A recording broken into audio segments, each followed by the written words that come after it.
We're going to get into some intel now. Like I said, there is lots going on. Progress continues.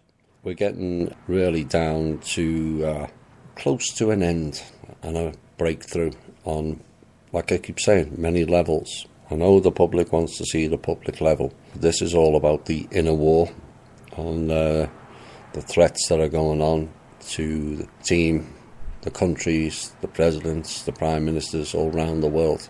Central banks, they're all being threatened. Why? Because the old system is failing badly, is why.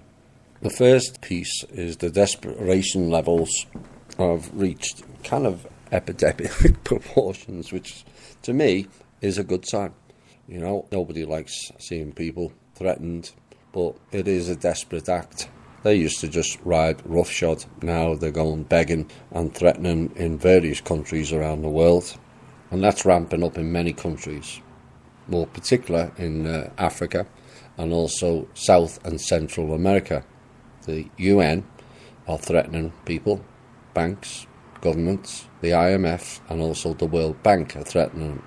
We'll find out why soon.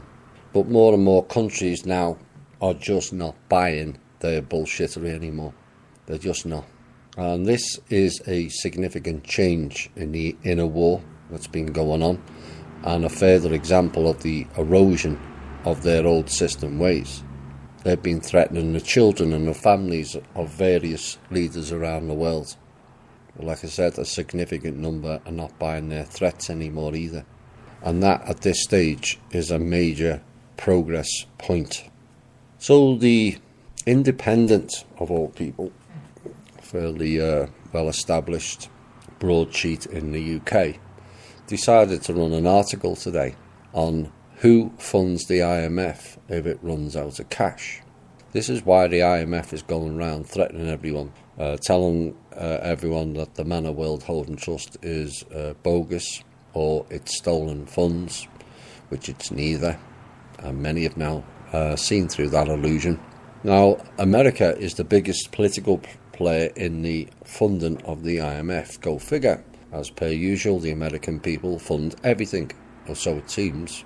And what's going on now is Congress has been asked to stump up another $18 billion for the IMF. Now would be the answer, or should be the answer anyway. So the article went on to say when a bank runs out of money to lend, it represents a crisis for borrowers. When a central bank runs out of money, that is more serious still. We're at that point.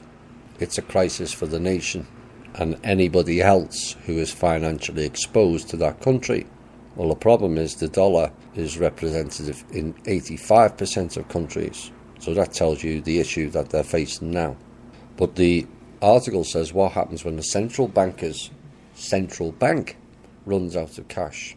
And as they have stated, which we have been saying in this show for a while now, that is precisely what seems to be happening to the IMF. Yes, they're bankrupt, period. Of course, the article goes on to blame certain ones for the IMF funding rescue packages for Indonesia, Korea and, go figure, Russia, which is a complete lie in and of itself.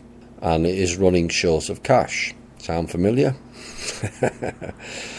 And the IMF plans to boost its resources have run into heavy opposition from the richest and politically most influential member, the US. We did tell you that we were going to knock them back, and we have. The UN, the IMF, the central bank goons, the Federal Reserve Bank goons, and also NATO. None of them acting on the people's behalf. But the article went on to say elsewhere doubts are being expressed about whether the cash is being well spent. That's a misnomer in itself. And the German finance minister Theo Waigel said yesterday it was not possible for the IMF or anyone else to fix Russia's problems. No, Russia hasn't got problems. They've got every single resource and mineral in the one country. They don't need anybody else. That's why Russia is a problem, because it's self-sufficient. And it was up to they're saying it was up to the Russian government to take action. Now, the analyst says he calculates that the IMF has a total of 195 billion in currency holdings, which may sound a lot to us, but it's not really in their world. Provided by quota subscriptions from its 182 members, which is now reduced to 90 if memory serves me correctly. Half of them are refusing to pay, and the other half will follow. And it says of these, however, a significant chunk comes from countries whose currencies are not strong enough to allow the currencies to be used for lending, leaving them with about 130 billion. Of that, about 70 billion has already been used for credit arrangements, i.e. keeping CNN and governments going, which is now running out. And a further 17 billion is committed, leaving just 43 billion for operations for the rest of the year. IMF is doomed, and the countries are starting to find out.